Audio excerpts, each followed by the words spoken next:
ફૂગનું ને બધું હોય તો પંચરત્નની એક આપણે કીટ બનાવેલી છે, એમાં બધા તત્વો તમારા અંદર જોડે આવી જાય.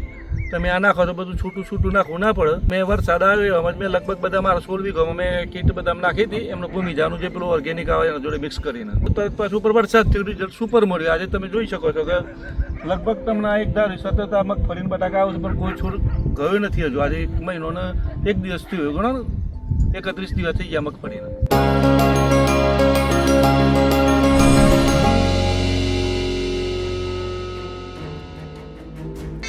નમસ્કાર ખેડૂત મિત્રો, ભારત કિસાન કાર્યક્રમમાં આજે મગફળીના વાવેતરમાં આપણે આવ્યા છીએ.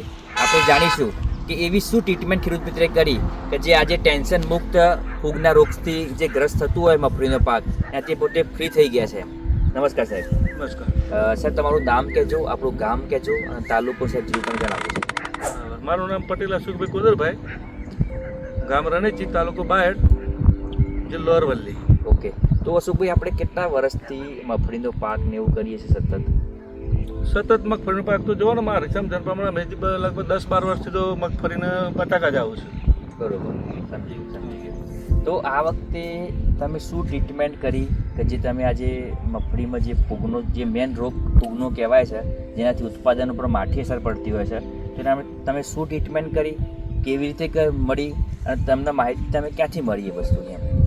અને આવી છે ભાઈ ભૂમિજાવાળા બધા સાહેબો બધા અમારા મિટિંગ વાડીમાં રાખી હતી લગભગ એ ટાઈમે 15-20 દિવસ પહેલાં. બરોબર. પછી એ વખતે અમને વાત કરી કે ભાઈ તમારે ફૂગનું ને બધું હોય તો પંચરત્નની એક આપણે કીટ બનાવેલી છે, એમાં બધા તત્વો તમારા અંદર જોડે આવી જાય. તમે આ નાખો તો બધું છૂટું નાખવું ના પડે. અને નાખવાની ટ્રીટમેન્ટ તમારે બરાબર ભેજવાળું વાતાવરણ, ખેતરમાં ભેજ ફૂલ જોઈએ. ભેજમાં નાખો તો તમારું રિઝલ્ટ પૂરું મળે, જો કોરામ નાખો તો રિઝલ્ટ ના મળે પછી. બરોબર. એટલે મેં વરસાદ આવ્યો એમાં મેં લગભગ બધા મારા 16 વીઘામાં મેં કીટ બધા નાખી હતી. એમનું ભૂમિજાનું જે પેલું ઓર્ગેનિક આવે એના જોડે મિક્સ કરીને, ખાતર જોડે મિક્સ કરીને 10 બેગ લાવીને એમાં 12 બેગ મિક્સ કરી અને પૂછ્યું હતું. પાછું ઉપર વરસાદ થયું, રિઝલ્ટ સુપર મળ્યું. આજે તમે જોઈ શકો છો કે લગભગ તમને આ એક ધારી સતત આ મગફળીના બટાકા આવે છે, પણ કોઈ છોડ ગયો નથી હજુ. આજે 1 મહિનો ને 1 દિવસ થયો, ગણો ને 31 દિવસ થઈ ગયા મગફળીના. બરોબર. તો તમે આ વર્ષે જે વખતે પંચરત્ન વાપર્યું તે વખતે પેલા છોડ જતા હતા ખરા, એ વખતે નાખ્યું હતું કે આપણે કયા દિવસે નાખ્યું હતું આની અંદર પંચરત્ન? ના, આપણે શરૂઆતમાં જ ટ્રીટમેન્ટ આને નાખી હતું લગભગ 18 દિવસની મગફળીથી નાખી દીધી હતું. બરોબર, એડવાન્સમાં ટ્રીટમેન્ટ એડવાન્સ. ખેડૂત મિત્રો, આ અવશ્ય આપણે સાંભળવા જેવી વસ્તુ છે. જ્યારે પણ આપણને ખ્યાલ જ છે દર વર્ષે કે મગફળીમાં આપણને શરૂઆતના ફેઝમાં અને એના પછી સમજો કે 45-55 દિવસે ફરીથી મગફળીમાં ફૂગની અસર આવતી હોય છે. તો એ વખતે આપણે દોડીએ નહીં, પણ એડવાન્સમાં ટ્રીટમેન્ટ કરીએ તો આજે અશોકભાઈએ જે પંચરત્ન વાપર્યું છે એમને કેવું છે કે આપણે છોડ જતા નથી અને સારામાં સારી મગફળી આપણે જોઈ રહ્યા છીએ. તો અશોકભાઈ આપણને એવું કહી શકે ખરા ખેડૂતોને કે એડવાન્સ આ વસ્તુ ટ્રીટમેન્ટ આપણે કરવી? 100% તમારે એડવાન્સ 10-12 દિવસની મગફળી થાય ને ભેજવાળું વાતાવરણ તો કીટ નાખી જ દેવી જોઈએ તમારે. જેમ કે પહેલો શરૂઆતમાં સાહેબ શું હોય છે કે આપણે 61 બધી દવાઓ આપણે મૂળને બીજને તો આપી દઈએ છીએ, પણ એટલે તમારા કંટ્રોલ 10-15 દાડા રાખી શકે. સાચી વાત છે. તે પછીના દિવસ માટે પછી આ જરૂરી છે. તમારા 40-45 દિવસ સુધી આ કંટ્રોલ કરે કે પછી તો પછી આપણે બધી આ ફૂગનાશક દવાઓ મારીએ છીએ 100%. એટલે તમારે પાછળથી પછી ટ્રીટમેન્ટ કરવી પડે. બધું તો કાયમ માટે તો ના રહે ને. કોઈ પણની સમજો કેમિકલની કે બાયોલોજીકલની અસરની એક દિવસો હોય, કાંટા દિવસ સુધી એનું રહે. તો મુખ્યત્વે ખેડૂત મિત્રો જોઈએ છે ને તો પંચરત્નમાં આમાં ટ્રાઇકોડર્મા, સુડોમોનાસ અને માઇક્રોરાઇઝા અને પીજીઆર જેવા તત્વો આવેલા છે, જેનું પેકિંગ આપણે 5 કિલો બનાવ્યું છે. સુખભાઈ, 5 કિલો બનાવવાનું કારણ એક જ હતું કે આરામથી ખેડૂત મિત્ર 1 વીઘામાં સંપૂર્ણ સ્પ્રેડ. અને એ તમને વાત કરું સાહેબ, મેં પાછું પૂરું નથી વાપર્યું.